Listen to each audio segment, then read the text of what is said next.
con motivo del 212 aniversario de la batalla de la Albuera.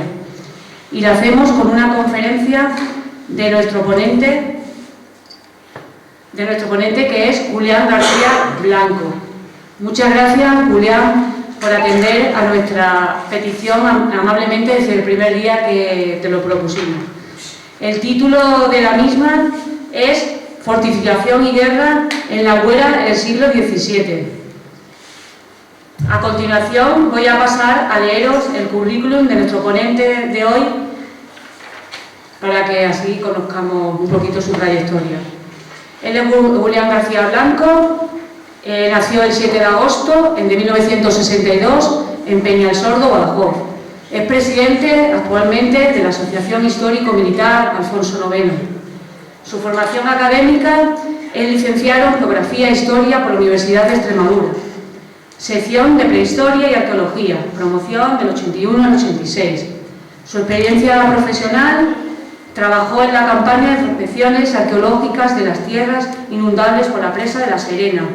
Es profesor de Historia, trabajó en los institutos de Luis Chamizo de Domenito, Badajoz, Santísimo Cristo del Rosario, Zafra, Badajoz, Castelar en Badajoz y Rodríguez Moñino en Badajoz, entre los años 2005 y 2010. Fue jefe de estudios adjunto en el IES Castelar y jefe del departamento entre los años 2013 al 2016 del Instituto Rodríguez Moñino. Las actividades de formación, ¿vale?, relacionadas con esto tiene muchísimas, pero yo voy a decirlo, ¿vale?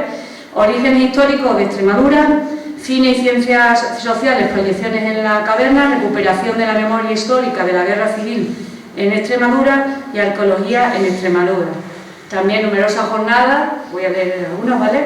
Jornadas sobre ciencias sociales, séptima jornada de historia de Llerena, octava jornada de historia también de Llerena, segunda jornada de Meritense de arqueología e historia medieval sobre la marca inferior de Al-Ándalus, cuarto foro internacional sobre la guerra de independencia, jornadas de historia de las Vegas Altas, la batalla de Medellín, 29 de mayo de 1809, seminarios permanentes de ciencias sociales y en sus grupos de trabajo, Grupo Muñana, Grupo Los Procedimientos, elaboración del proyecto educativo del centro.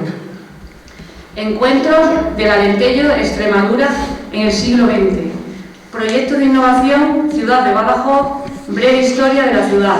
Badajoz, un reino milenario. Su línea de investigación, en un primer momento, orientó su carrera profesional hacia la arqueología de la zona de la Siberia y la Serena.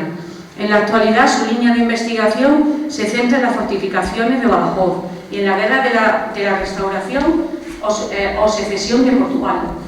Voy a leer las publicaciones suyas, ¿vale? Aproximación a la fiesta de la Mariana, en Peñalsordo, Badajoz.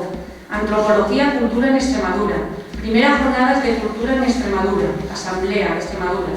Editorial Regional de Extremadura. Estudios sobre la minería antigua en los términos municipales de Garritos, Capilla, Peñalsordo y Zarza, Capilla.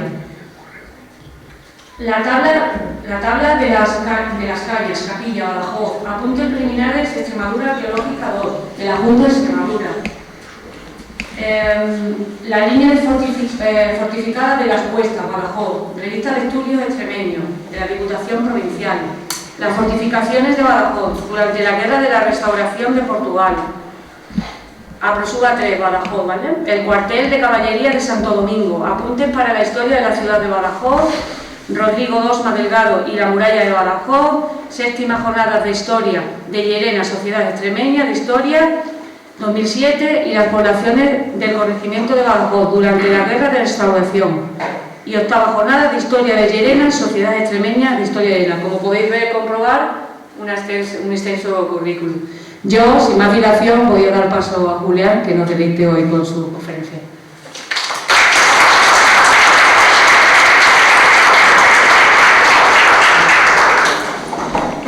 Buenas tardes, autoridades, señoras, señores, muchos amigos que veo. Gracias por asistir y espero que estén tan a gusto como yo y que disfruten tanto como yo he disfrutado preparando esta charla de hoy. Bien, les voy a hablar de los proyectos de fortificación de la Albuera en un periodo de tiempo muy concreto que fue el de la Guerra de Portugal. Una guerra de 28 años de duración que se extendió entre 1640 y 1668. En realidad, en realidad de lo que le voy a hablar se puede simplificar en esto: la Albuera, cómo pasó de ser una aldea a ser un puesto militar. Antes de entrar en el desarrollo de la conferencia como tal, es fundamental que ustedes tengan presente una serie de condicionantes que han marcado la historia de la Albuera hasta bien entrado el siglo XIX. El primero es la frontera.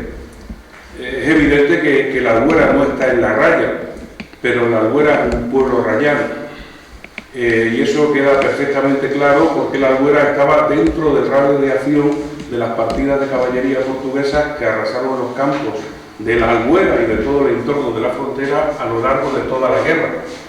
De hecho, la mayor parte de las partidas que asolaron los campos de la Albuera o bien partían de Elba o bien partían de Olivenza hasta que fue conquistada en 1657. Por tanto, la proximidad de la Albuera a la raya va a ser un condicionante fundamental de la historia de la población. El segundo elemento fundamental es la cercanía a Badajoz.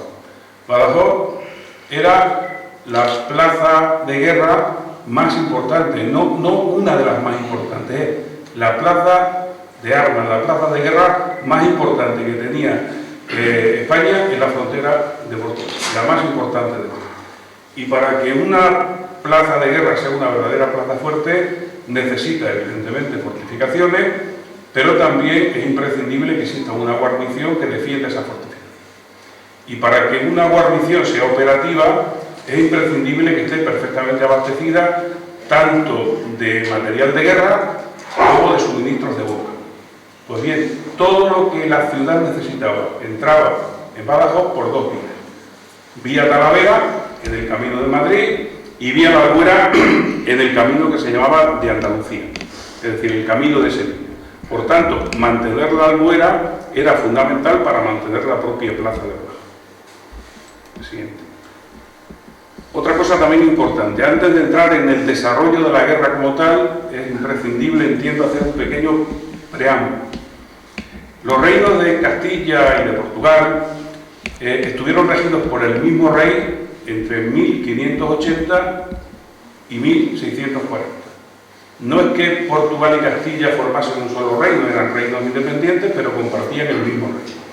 Esa situación se rompe el 1 de diciembre de 1640, cuando un grupo de hidalgos portugueses se subleva, detiene o asesina, dependiendo de los casos, a las autoridades que Felipe III de Portugal tenía en Lisboa, y pocos días después el duque de Braganza fue coronado como João IV de Portugal. A partir de ese momento la guerra fue inevitable. Pues bien, resulta que el levantamiento portugués se produce en un contexto verdaderamente desastroso para Felipe IV. Primero, porque mantenía una guerra interminable en Europa, una guerra que había agotado los recursos de la monarquía, y por cierto fuera poco, en junio de 1640 se había abierto un nuevo frente bélico en Cataluña.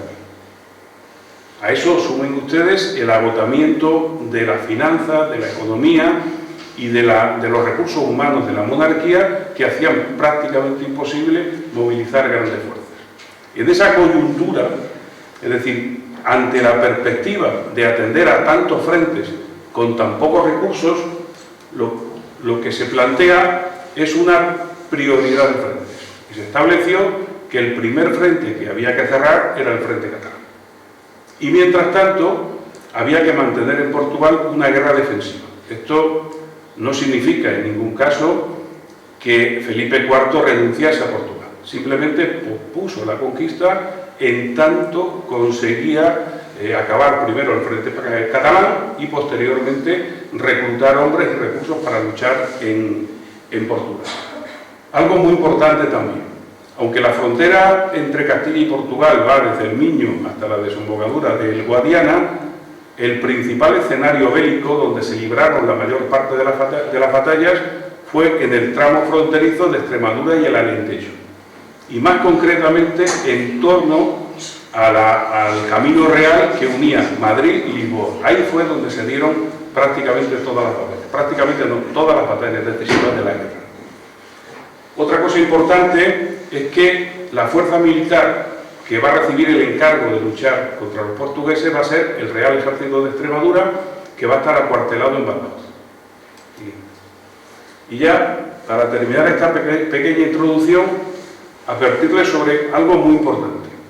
Durante estos 28 años de guerra, el enfrentamiento va a tener 3 niveles de intensidad, que son muy importantes. El primer nivel es el de las pequeñas partidas de caballería. Partidas de caballería castellanas y portuguesas que se adentraban en territorio del vecino.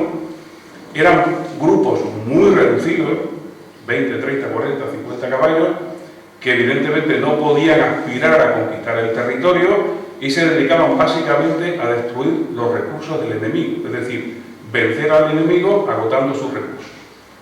La generalización de este tipo de acciones de saqueo y de destrucción va a generar en la práctica una guerra de desgaste que va a dejar exhaustos los recursos de la zona, de tal forma que aunque la guerra acabó en 1668, los efectos de la guerra se van a prolongar durante muchísimos años, porque había que empezar prácticamente de cero. Todo había quedado arrasado, y arrasado de forma sistemática. Y cuando los recursos y cuando las infraestructuras empezaban a estar un poco al día, pues vino otra nueva guerra con las mismas características, la guerra de sucesión. Y cuando se recogieron las zonas de las destrucciones de esa guerra, vino otra nueva guerra, que es la guerra de la independencia. Fíjense cómo el tren no llega, pero las guerras llegaron absolutamente todas y dejaron aquí un recuerdo bastante negro. Otra cosa también muy importante. Seguramente que todos ustedes han oído hablar de los corsarios y asocian el corsario con una especie de pirata que actuaba en el mar. Pues bien, esta guerra también fue una guerra de corsos, porque esas pequeñas partidas de caballería, aparte de destruir los recursos del enemigo, se dedicaban a robar y a saquear todo lo que pillaban, fundamentalmente ganado. Y una quinta parte de lo que las partidas obtenían iba directamente a la guerra. Por tanto, estas partidas, aunque eran muy pequeñas, como actuaban de forma continuada, fueron las que dejaron las secuelas más graves en el conjunto de las poblaciones de la guerra.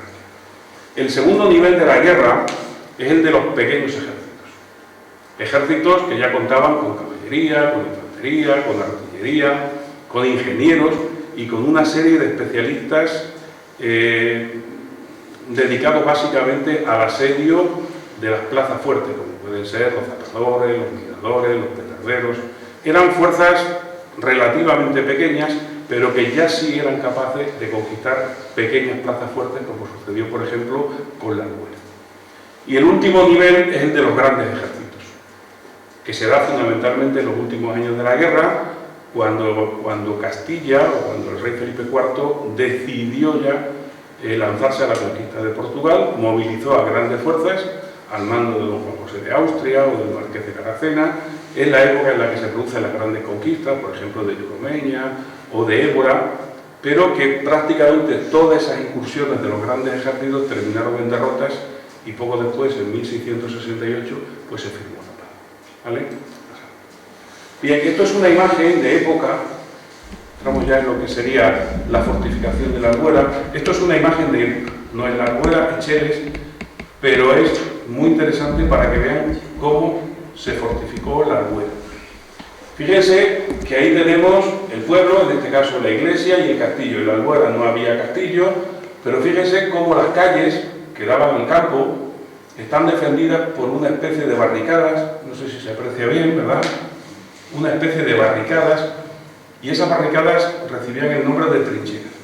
Era un recurso muy elemental, pero que era perfecto cuando las poblaciones tenían que hacer frente a pequeñas partidas de caballería, como por ejemplo las que aparecen en la imagen. Sin embargo, cuando la población era atacada por pequeños ejércitos, pues esas fortificaciones no servían absolutamente para nada. Pero fíjense fundamentalmente cómo eran las fortificaciones de las pequeñas poblaciones a través de estos recursos llamados trincheras o barricadas. ¿Vale, chicos? Bien, no sé si conocen este plano. Es un plano de la Albuera de la época de la Guerra de la Restauración de Portugal o de la Guerra de la Secesión de Portugal. Es un plano que no tiene fecha, no está datado, pero que es anterior casi con toda seguridad a 1643. Es un plano muy interesante, fundamentalmente, si no lo conocen, porque ahí aparecen varios edificios y varias construcciones que posiblemente le llamen la atención. Voy a ver si lo puedo marcar desde aquí mejor. A ver si puedo marcarlo mejor. En primer lugar, fíjense, ¿se oye? Sí. Bueno, pues entonces perfecto, lo puedo hacer desde aquí casi mejor. Fíjense, en primer lugar, que esto es un proyecto, no representa la realidad de la fortificación, sino un proyecto para fortificar la Albuera. Y tenemos, en primer lugar, un perímetro exterior de trincheras. Ah, no se ve. Arriba. Bueno, a ver, igual me subo aquí. A ver. Aquí lo que hay es ¿se escucha? Sí. Tenemos un perímetro exterior de trincheras que cierran todas las bocacalles que dan al campo, que sería la primera defensa, un segundo recinto aquí, en torno a la plaza y en torno a la iglesia, y el tercer y último recinto, el último reducto defensivo, que era la iglesia. Fíjense también que las trincheras son de varios tipos. Tenemos estas de aquí, en forma de triángulo, o esta de aquí, en forma de doble triángulo, digamos así, en doble reliente. Estas fortificaciones salen fuera de la calle y al salir fuera de la calle permiten flanquear todo este terreno, defender todo este terreno ante una calle. Sin embargo, estas de aquí, pues solamente permiten defender de frente.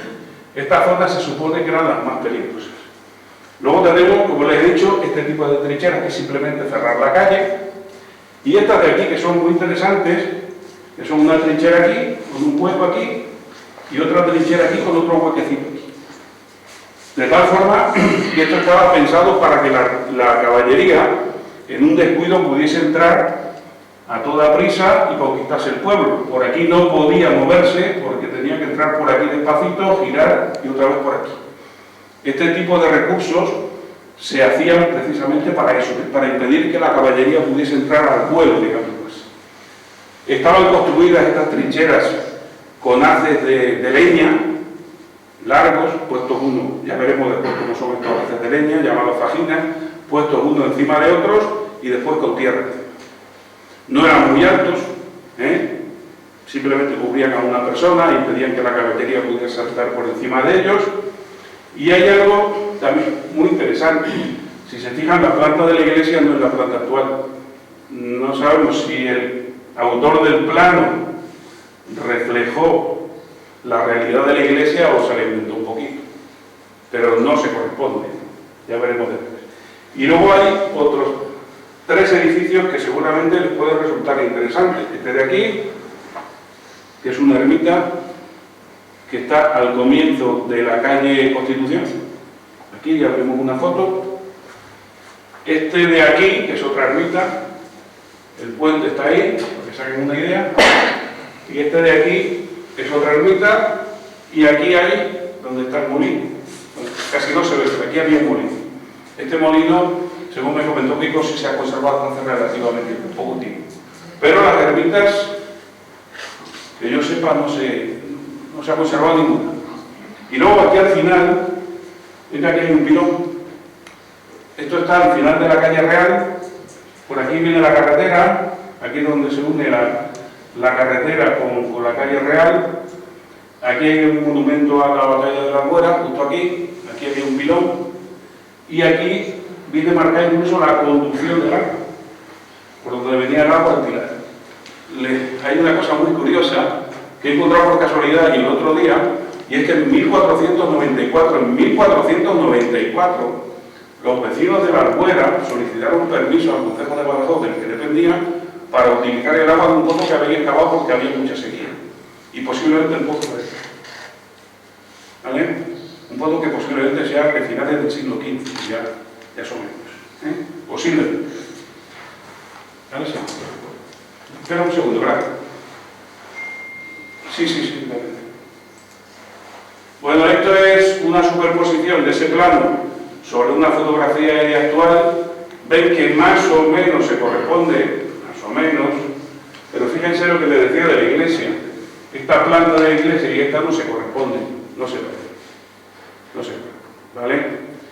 Y luego fíjense también que todo este espacio de aquí, ya lo veremos después, este espacio de aquí que hoy es plaza, en aquella época eran casas. Esta calle no existe, por ejemplo. Esta calle no existe. ¿Vale? Ya lo sigue. Esto es una cocina que estoy ahí, como no manejo muy bien la informática, pues con un lápiz y un papel. Entonces, esto sería una traslación de ese plano al callejero actual. ¿Vale? Aquí está lo que les decía de la calle real, el final con la carretera, con este rediente, con el pilar ahí. Allí arriba estaría la ermita, ¿vale?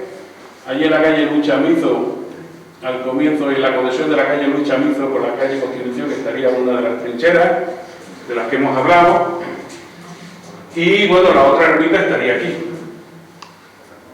Han dicho que no queda absolutamente nada de ella, y desde luego existían, porque ya veremos que a finales del siglo XVII uno de los curas de la Albuera en su testamento dijo que él había costeado la reconstrucción de la ermita de los santos mártires San Fabián y San Sebastián, que había quedado destruida por la guerra. ¿Cuál era esa ermita de los santos mártires San Fabián y San Sebastián? ¿Esta o aquella? Pues no lo puedo decir, pero una de las cosas. Esta es una fotografía de ese doble rediente que les vendría por aquí, hacia aquí, formaría este rediente que les he dicho. Aquí estaría el pilar, aquí habría una trinchera cerrando la calle y otra trinchera cerrando la calle aquí a la altura de la plaza. Y esta igual, esta parte que es el centro de salud, y la trinchera que hemos visto en la calle Constitución, casi en el cruce con la calle Luis Chamizo, vendría por aquí, hasta donde está el coche. Aquí habría un huequecito, se podría pasar, pero te encontrarías con otra trinchera en este sentido, y aquí habría otro pequeño, de tal forma que la caballería no podía pasar rápidamente porque tenía que maniobrar, dando tiempo, o dando algún tiempo por lo menos a los defensores a ocupar la siguiente trinchera que estaba al final de la calle. Y en estas casas es donde calculo que estaba la ermita de la calle Constitución.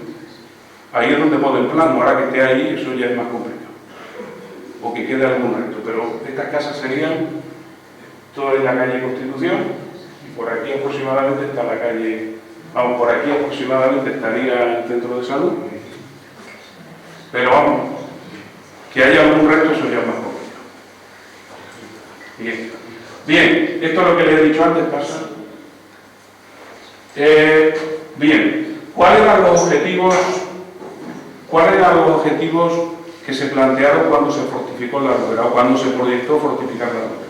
El primero y fundamental era fijar al vecindario, porque si no hay vecinos no se explotan los campos, y si no hay campos no hay suministros para Badajoz. Por tanto, era fundamental mantener a los vecinos, y una forma de mantener a los vecinos es darles seguridad mediante un circuito fortificado. Y el segundo elemento fundamental es proteger las comunicaciones de Badajoz con el sur, que era una de las vías fundamentales de comunicación con Sevilla y por las que entraban suministros en Badajoz. De hecho, hay un montón, pero un montón de referencias de cómo las partidas portuguesas se acercaban hasta el camino de Andalucía, hasta el camino de Sevilla, para capturar correos militares enviados desde Badajoz a Sevilla. ¿Cuál era la guarnición? Pues evidentemente, muy posiblemente vecinos y algunos soldados, muy poquitos. Es muy posible que los vecinos organizados en milicias fueran los que se encargaran básicamente de tareas de apoyo, como es la vigilancia por la noche y el control de alguna puerta. Y luego la defensa propiamente dicha de la población estaría en manos de soldados. Muy pocos, muy pocos, porque en 1643, cuando fue atacada, como veremos ahora, la guarnición de la Albuera contaba con 17 soldados para hacer frente a unos 5.000. O sea, bueno, no hay que decir cuál fue el resultado, yo creo que se imagina, ¿no? Bien, había un pequeño problema, y es que había soldados, pero no había cuarteles, pero ni aquí ni en Badajoz. Entonces los soldados eran alojados en las casas de los vecinos, por los propios vecinos que además los mantenían.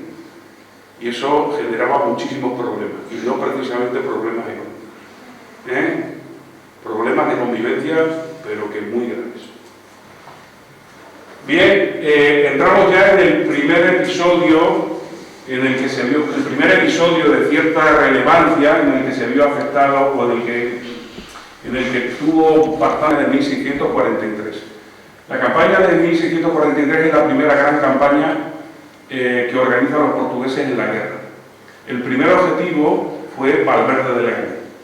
El conde de Óbidos, que era el que mandaba la fuerza portuguesa, sitió Valverde de Leganés, y el conde de Santiesteban, que era quien estaba al mando del Real Ejército de Extremadura, salió con un ejército, se acuarteló en la Albuera, y desde la Albuera envió observadores a Valverde para que le informase si se presentaba alguna oportunidad, algún descuido del ejército portugués para poder atacarle mientras que estaba sitiando Valverde de Leganés. Eso no sucedió, entre otras cosas porque Santiesteban era bastante indeciso y volvió a Badajoz.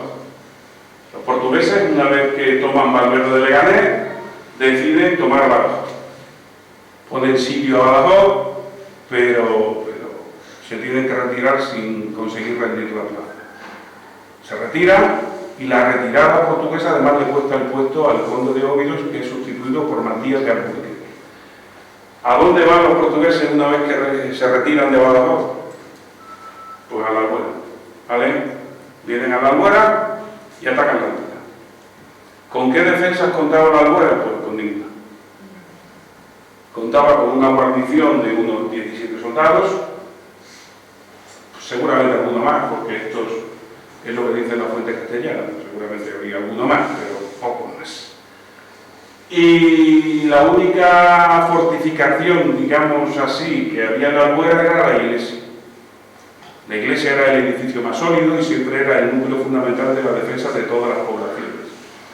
Y prácticamente la única defensa que tenía la iglesia era que se habían tapiado todas las puertas, salvo la puerta principal, pero tampoco estaba abierta del todo. Se había echado tierra por detrás, por dentro, se había terraplenado, se había dejado un pequeño hueco para entrar y salir a misa, digámoslo así, y tampoco hubo ningún problema porque los portugueses consiguieron aproximarse a la puerta y pusieron lo que se llamaba un petardo. Un petardo es como si fuera una especie de bomba de agua. Pegaron una especie de cañón, un petardo a la puerta, lo dieron fuego y al reventar el petardo pues se llevó por delante de la puerta y absolutamente todo. Una vez que la iglesia fue tomada, pues los portugueses no solo saquearon, sino que destruyeron sistemáticamente el pueblo, porque el objetivo era que no se pudiese volver a repoblar. Una destrucción sistemática de la puebla. ¿Vale? Es más, yo creo que este fue el sitio que más ha marcado, si no la historia de la Albuera, sí por lo menos el urbanismo de la Albuera. Muy posiblemente a partir de 1643, aunque el trazado viario es el que existía antes de la destrucción de 1643, algunas partes no se reconstruyeron nunca más. Algunas calles, como hemos visto, no se volvieron a abrir y algunas zonas en las que había casas se convirtieron en plano. Bien, este es un plano también de época en la que se ven pues, bueno, todos los pueblos que destruyeron los portugueses en la campaña del 1643. Pone la Albuera con 500 vecinos. Un vecino no es lo mismo que un habitante. Una familia de 6 miembros solo se computaba como vecino al cabeza de familia. Por tanto, para averiguar cuántos habitantes tenía, si tenía 500 vecinos, cosa que es prácticamente imposible, pueden multiplicar por 4. Imposible. Prácticamente inviable que la Albuera tuviera 2.000 habitantes. Casi imposible. En ese contexto es casi imposible. Aquí está la Albuera destruido, Valverde destruido, Telena destruido, Almendrán destruido, Salvaleón, Barcarrota, prácticamente todos los pueblos de la banda sur destruidos en 1643. En la campaña de 1644, Matías de Alburquerque planeó esto mismo en la zona sur, de tal forma que lo que pretendía era aislar Badajoz que no tuviese suministros y así ganar la ciudad por agotamiento. ¿Vale? No lo pudo completar porque la campaña de 1644 terminó de forma inesperada con la batalla de Mundio. Este es igual otro plano en el que también aparecen los vecinos, ¿vale? Igual, es casi imposible que tuviera tantos vecinos. ¿Okay? Bueno, tras el episodio de 1643, y aunque el pueblo quedó completamente destruido, pero completamente destruido, sabemos que poco a poco algunos vecinos volvieron al pueblo, algunos, no muchos, pero algunos volvieron. E incluso en 1650 ya había una guarnición aquí. El paso definitivo se dio a finales de 1650 o comienzos de 1651, cuando el duque de San Germán, que era quien mandaba el Real Ejército de Extremadura, ordenó construir un fuerte aquí en la zona. ¿Vale? Esto sería, digamos que el cartelón que se pone ahora en las obras, ¿no? El nombre de la obra, el fuerte se llamó Santa María de Tutavila, porque el duque de San Germán se apellidaba Tutavila, el promotor de la obra fue el duque de San Germán, el ingeniero que proyectó la obra fue Juan de Santáns y Tapia, un magnífico ingeniero militar y un gran teórico, por cierto. Incluso sabemos los nombres de los albañiles que hicieron la obra. Por cierto, magníficos todos ellos. Y que el inicio de la obra, pues, aunque no está muy claro, posiblemente fue en abril. Todo esto se conoce no porque haya un relato, sino porque, por esas casualidades de la vida, encontré el libro de contabilidad de los años 1650 y 1651 del Real Ejército de Extremadura, y ahí venían anotados todos los pagos a todos los que trabajaban para el Real Ejército de Extremadura. Y ahí viene detallado cuánto cobró cada albañil, cuánto cobró cada uno que hizo las tapias, el que trajo los ladrillos, el que traía la leña. Viene todo perfectamente detallado. Fíjate, este señor es el que ordenó construir el fuerte de la Albuera, el duque de San Germán. Bueno, este personaje es fundamental en Badajoz. Este es el que regaló a la ciudad la Virgen de la Soledad, por ejemplo. Llegó a Badajoz como gobernador de las armas, que no es lo mismo que capitán general, es un grado inferior al de capitán general, y a partir de 1657 fue cuando fue nombrado capitán general, a partir de la conquista de Olivenza. Y ese hombre, aparte de construir el fuerte de la Albuera, también conquistó Olivenza, y eso para la Albuera fue fundamental. Recuerden que la mayor parte de las partidas de caballería que arrasaban los campos de la Albuera venían de Olivenza. Por tanto, la conquista de Olivenza para la Albuera fue capital, pero capital. Aunque no se olviden que hasta 1661, Alconchel era portugués. Alconchel fue conquistado en 1643 y se convirtió en una plaza portuguesa hasta 1661. Y a su vez, desde Alconchel salían partidas de caballería a intentar interpretar los correos del Camino de Andalucía, saquear los campos, etcétera, etcétera. Pero este señor es un personaje interesante Era, por supuesto, este sería su nombre italiano, porque es que era napolitano. En esta época, un napolitano era tan súbdito de Felipe IV como lo podía ser uno de la Albuera. Exactamente igual, no había ninguna diferencia. Todos eran súbditos del rey. ¿Vale? Exactamente iguales.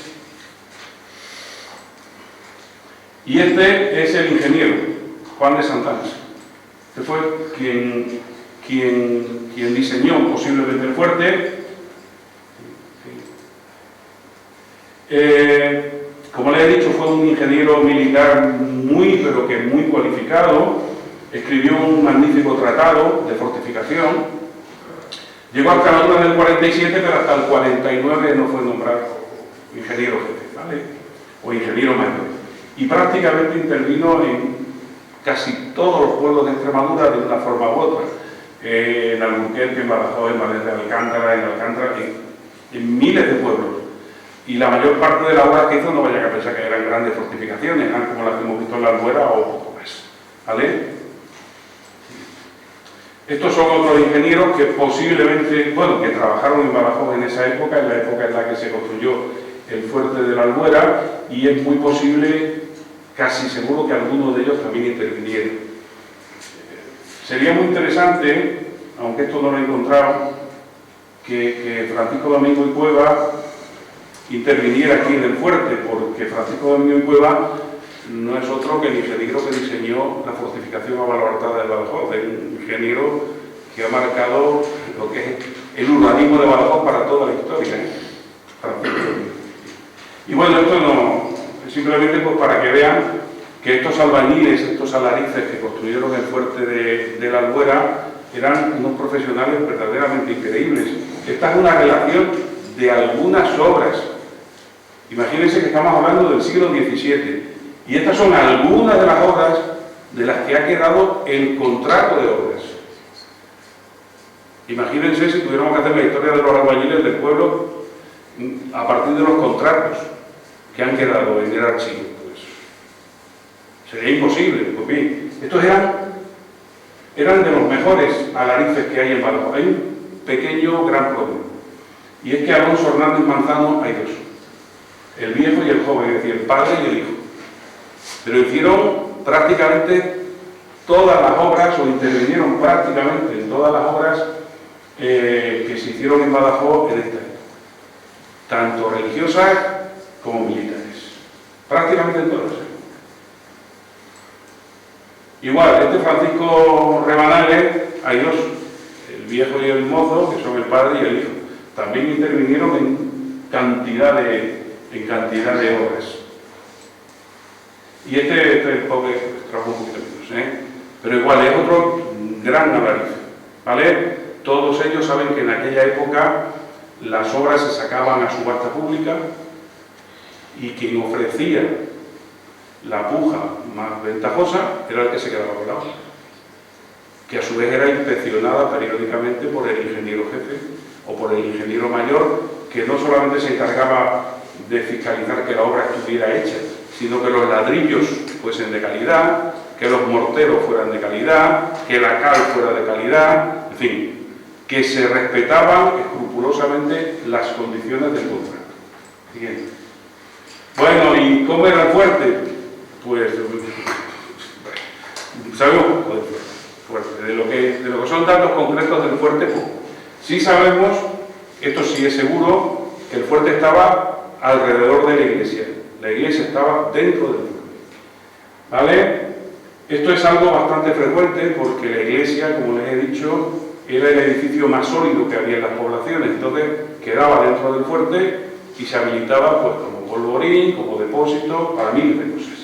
Este fue el caso, por ejemplo, de San Cristóbal, que está construido en torno a una ermita, Telena, el fuerte de Telena, que está construido en torno a la iglesia de Telena, el fuerte de San Miguel, también en Badajoz, y en este caso, además, en el caso de la Albuera, el fuerte situado en torno a la iglesia resultaba fantástico porque así se aprovechaba la pendiente del cerro, esta pendiente que estamos aquí, que protegía prácticamente un lateral completo del fuerte, ¿vale? El diseño, ¿cómo era el fuerte? Con seguridad, la planta no la conocemos, con seguridad no, pero casi con seguridad también les puedo decir que era cuadrado y tenía 4 baluartes. Y además de esa obra, del fuerte como tal, cuadrado con sus 4 baluartes, delante tenía un ornabeque. Ahora les mostraré lo que es un ornabeque. Y fue construido, eso sí, era una obra prácticamente de campaña, fue construido con tierra, con fajina, aunque algunos de las órdenes de pago, pues bueno, se menciona pues muros de ladrillo, algunas paredes cubiertas con teja, no a modo de tejado, sino para proteger la obra de la lluvia. Imagínense que una obra de tierra pues, es muy eficiente ante la artillería. Una obra de tierra y de leña absorbe muy bien el impacto de la artillería, pero claro, las lluvias, sobre todo cuando son fuertes, destruyen la obra sin ningún problema. Entonces, muy posiblemente lo que se hizo fue revestir algunas partes con ladrillo y ponerles como una especie de tejadito, digamos, para proteger a esta obra de la línea. ¿Sí? Estos son fajinas. Así estaba hecho el fuerte y así eran las trincheras que protegían la albuera. No eran tan largas como esta, eran más cortitas, así. ¿Vale? Se colocaba una, se colocaba otra, se colocaba otra, se ataban bien, se colocaba otra encima, otra al lado y después se echaba a tierra, fundamentalmente para impedir que cuando esto se secara pues pudiese ser incendiado con facilidad.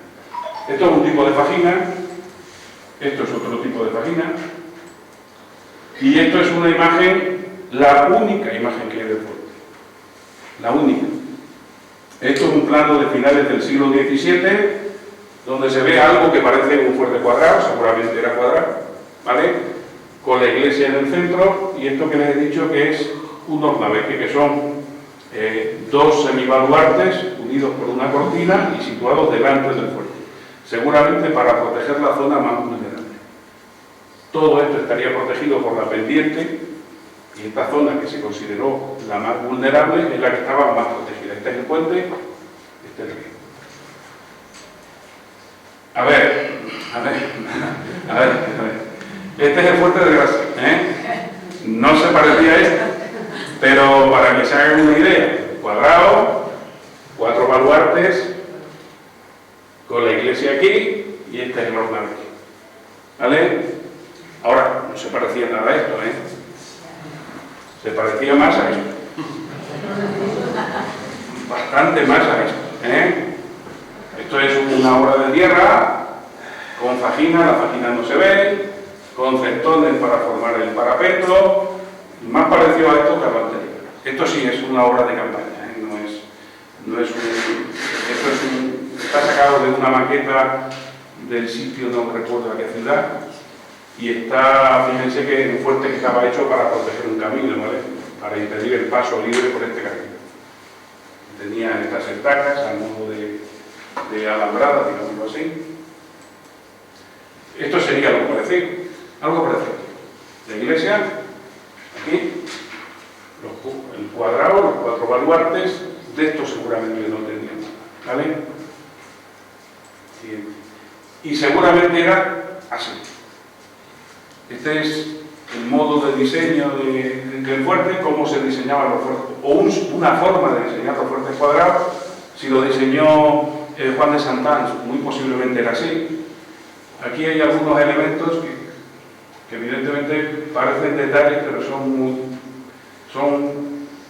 muy interesantes, Por ejemplo, fíjense esas líneas, de ahí, esas 2 líneas, ¿vale? Pues esto es muy interesante. Si prolongamos, esto es la cara, ¿no? Si prolongamos la cara y la prolongación de la cara llega aquí, ¿sí? No es lo mismo que la prolongación de la cara llegue aquí, no es lo mismo. ¿Por qué? Porque si llega aquí, toda esta zona de aquí sirve para batir la cara esa de ahí arriba, que es lo que se llama el segundo flanco de la cortina. No sé si lo ven, ¿vale? Y eso fue un gran avance, pero un gran avance, Seguimos. Bueno, también conocemos, igual por los pagos, quiénes fueron los gobernadores del fuerte. Juan Bautista Basal, en 1651, era capitán de arcabuceros, y Tomás Iriarte, que fue gobernador en 1652. Por cierto, que una de las necesidades más importantes del fuerte era la leña, porque si no en invierno pues, se morían de frío, y para cocinar. Y el abasto de leña a la guarnición del fuerte pues era una obligación de 2 pueblos de aquí al lado, de Almendral y de la Torre del Miguel Servío. Eran los 2 pueblos que tenían la obligación de abastecer de leña. Bueno, y en las campañas de 1657 y 1658, pues igual, la albuera otra vez volvió a dejar de manifiesto que era fundamental para abastecer agua, ¿vale? Y buena parte de los convoyes que se dirigieron a Badajoz lo hicieron desde la albuera, aunque también es cierto que algunos fueron capturados, no en la albuera, pero sí cuando entraron en Badajoz. Esto es un ejemplo, la imagen no es muy buena. Esto es la captura de un convoy que venía de la albuera y que básicamente lo capturaron por donde están las vaguadas, ¿vale? Siguiente. Este es otro plano de la albuera que no dice nada, es de 1659, Bueno, aquí hay una indicación de Albuera, bueno, no nos aporta absolutamente nada, ¿vale? Seguramente la iglesia y la indicación del fuerte, pero no aparece nada. Y por supuesto el puente, que era muy importante. Luego, a partir de 1658 la situación cambió y cambió bastante. Tengan presente que desde el año anterior Olivenza ya había pasado a dominio castellano. Y entonces el ingeniero jefe y el maestre de campo general, el maestre de campo general era la máxima autoridad militar después del capitán general. Pues los dos entendieron que era más interesante demoler el fuerte y la guarnición mandarla abajo. Pensaron que era más interesante. Por el contrario, el duque de San Germán, que era al fin y al cabo quien decidía lo que se hacía o no se hacía, pues era de la opinión contraria y entendía que sin fuerte no era posible proteger a los vecinos, ni asegurar la explotación de los campos, ni mantener seguras las comunicaciones con el ducado de Feria y Jerez.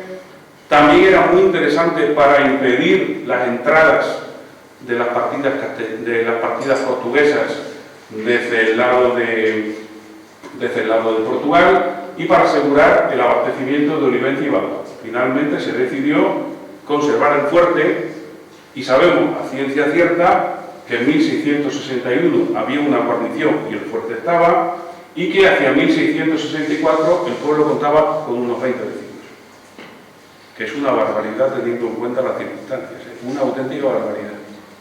100 habitantes, ¿qué pasa? Finalmente, cuando acaba la guerra, fue necesario reestructurar todas las fortificaciones de la raya, ya no había guerra y no tenía ningún sentido mantener el fuerte de la Albuera, ya que las circunstancias eran otras completamente distintas.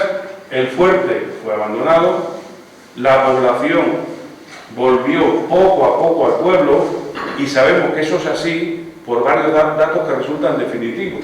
En 1673 el Ayuntamiento de Badajoz, del que dependía la Albuera, era una población que dependía de Badajoz, pues ese Ayuntamiento de Badajoz acordó comprar ornamentos para la iglesia. Eso nos indica que ya había vecinos y que había necesidad de que la iglesia estuviera en perfecto uso. Y en el testamento de este que les decía, de Juan Guerrero, que era cura de la Albuera, en su testamento de 1697, él declara en su testamento, que se conserva en el Archivo Provincial de Badajoz, que había hecho a su costa, es decir, había pagado el retablo o un retablo del altar mayor de la iglesia, por lo cual la iglesia ya estaba en uso, ya había cura y ya había vecinos. Había repuesto los vasos sagrados para la misa y, lo que les he dicho antes, había restaurado la ermita de los mártires San Fabián y San Sebastián, que había quedado destruida por la guerra. Entiendo que es muy interesante porque no se conocía si había una ermita aquí, pues con seguridad que la había, con seguridad. Donde esté, eso ya es más común. Bueno, como les he dicho, cuando acaba la guerra, pues bueno, a los pocos años, a comienzos del siglo XVIII, comienza otra nueva guerra. Y en esa nueva guerra, en la guerra de sucesión al trono de España, el marqués de Bay, que es uno de los que está enterrado ahí en la iglesia de San Agustín y que estaba al frente del ejército de Extremadura, ordenó reconstruir el fuerte de la Albuera a finales de 1709 y guarnecer el fuerte con una guarnición ni más ni menos que de 400 infantes, que ya indica la importancia que le dio el marqués de Bay a este puesto. Ahora bien, tras la guerra, el fuerte fue abandonado y hoy no queda absolutamente nada de él. Bueno, no es que no quede nada de él, yo creo que parte de la plaza donde está el monumento a Castaños, creo que esa parte de la plaza es la huella que ha dejado el fuerte en el urbanismo de la ciudad. Saben que las fortificaciones, que las murallas, aunque desaparezcan, la huella que dejan en el urbanismo permanece. Y es muy posible que ese espacio diáfano del pueblo, muy posiblemente se deba a que ahí había una obra que los vecinos no pudieron ocupar durante muchísimo tiempo y finalmente acabó convertido en plaza. Y creo que... bueno, sí, este es el último. Este es un plano de Badajoz que es anterior a 1709, es decir, antes de la reconstrucción del fuerte, y miren que la Albuera está marcada simplemente como una aldea sin ningún tipo de fortificación. no es un error, es que este plano es anterior a 1709, que fue cuando el Marqués de Bay decidió reconstruir el libro. Y ya está.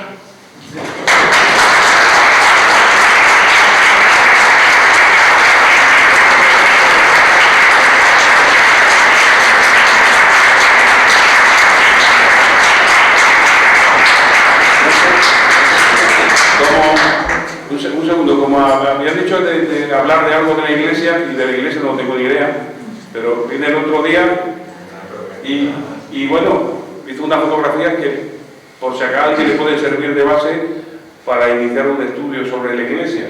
La iglesia contó en origen con 4 puertas. Esta es una, que está cegada, pero además en esta fotografía se observan 2 cosas muy interesantes. Esta grieta que marca una proyección de la iglesia hacia allá, el inicio de un arco, que no sé qué sentido tiene, y una ventana cegada. Esa ventana cegada es anterior a la construcción de la bóveda de la iglesia. ¿Vale?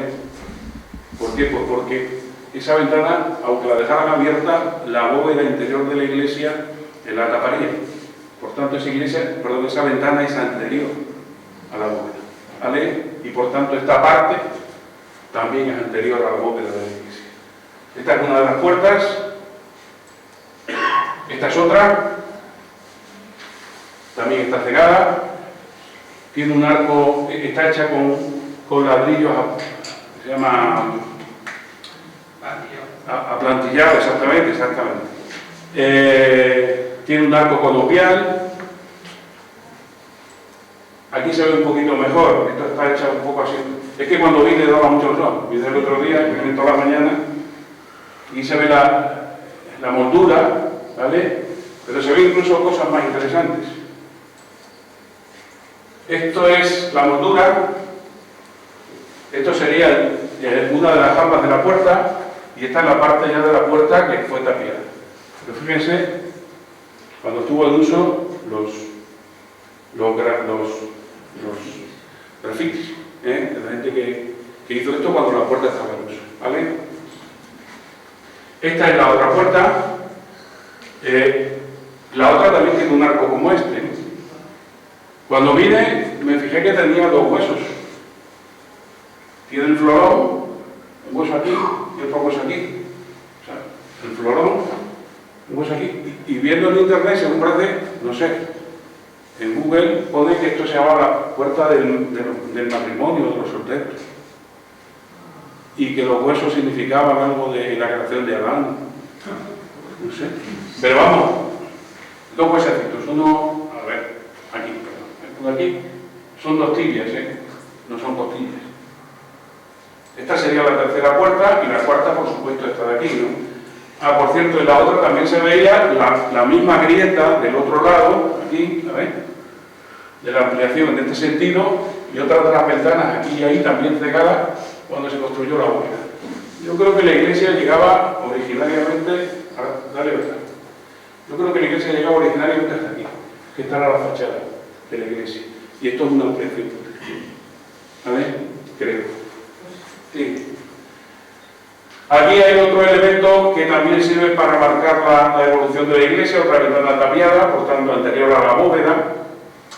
Aquí tenemos una torre que dentro había una escalera de caracol. ¿A dónde iba? No tiene ningún sentido. Por tanto, esta obra es anterior a la bóveda. ¿Vale? Y vamos, se ve perfectamente que esto es una escalera de caracol. Se ven incluso los peldaños. Siguiente. Otra cosa también muy interesante. Aquí se ve una de las fases de la iglesia. Se ve que los pilares originales eran estos. Después se añadieron estos. ¿Y por qué? Pues porque este está incompleto y este está adosado aquí. Y además, este conserva la moldura desde la que arranca el arco, que lo debía unir aquí. Pero como este pilar no se hizo, no se construyó tampoco el arco. ¿Vale? Bueno, ahí se ve el arco, ¿no? Moldura, ¿vale? Del otro que hemos visto que no se completó. Y aquí hay algo muy interesante que son unas cimentaciones que posiblemente sean de una de las capillas que hemos visto en el plano original. Muy posiblemente. De una capilla que después fue amortizada, seguramente cuando se reconstruyó la iglesia. ¿Otro más? Otro detalle aquí que el compañero que es especialista en piedras me está explicando, porque el tipo de material no lo conocía. Estos sillares no conocía, porque tiene que haber una cantera por aquí. Aquí es el que más sabe de esto. Aquí, una arenisca o una... Sí, una arenisca, sí, pero que nunca lo había visto. Pero aquí hay un detalle, que si se fijan, en esta piedra y en varias, están muy suaves, porque esto lo han utilizado para afilarlo. Es piedra que tiene granito, que es las piedras ideales para afilar las cosas. Probablemente ahí se hiciera comercio, Sí. mercado, ¿Sí? y entonces los vendedores afilaban ahí. Posiblemente. Esto lo que pasa es que aquí hay poco espacio, porque hay mucho desnivel. Pero sí, aquí, bueno, en este y en otros más. Y creo que la última es un graffiti. Este es muy reciente, se ve mal, pero es 1956. Lo pone por aquí, el 1, el 9, el 5 y el 6. Está en un lateral también de la iglesia. Y bueno, aquí igual, aquí también se ve perfectamente que hubo algo adosado, porque esta es la zona, el mortero que se pone para unir las tejas con el muro de la iglesia, este reborde de aquí que es de cal, y también aquí debajo se aprecia cómo era la decoración original del muro. A ver, aquí, ¿lo ven? Estaba completamente enfoscado y después se fue trabajando el enfoscado imitando como si fuera mampostería, como si fueran piedras. Algo que es muy frecuente, por ejemplo, también en Madrid. Y podría ser la decoración original de una parte de la iglesia. ¿Vale? Y bueno, este es el interior, también muy interesante.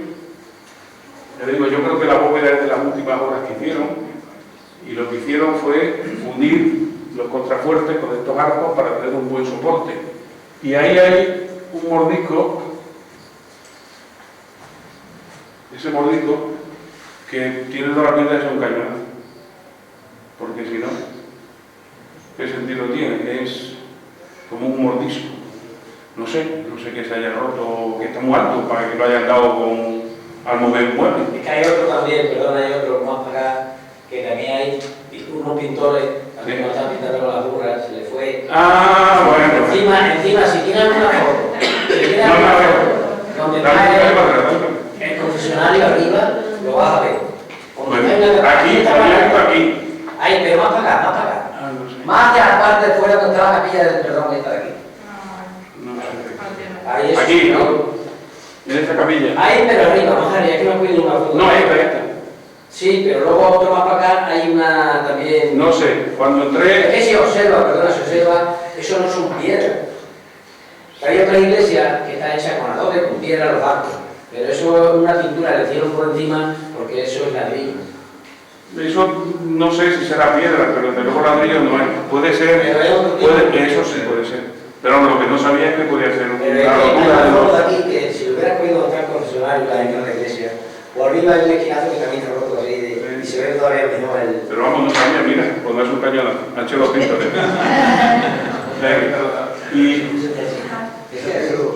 Y ya está. Sí, que los pintores. Bueno.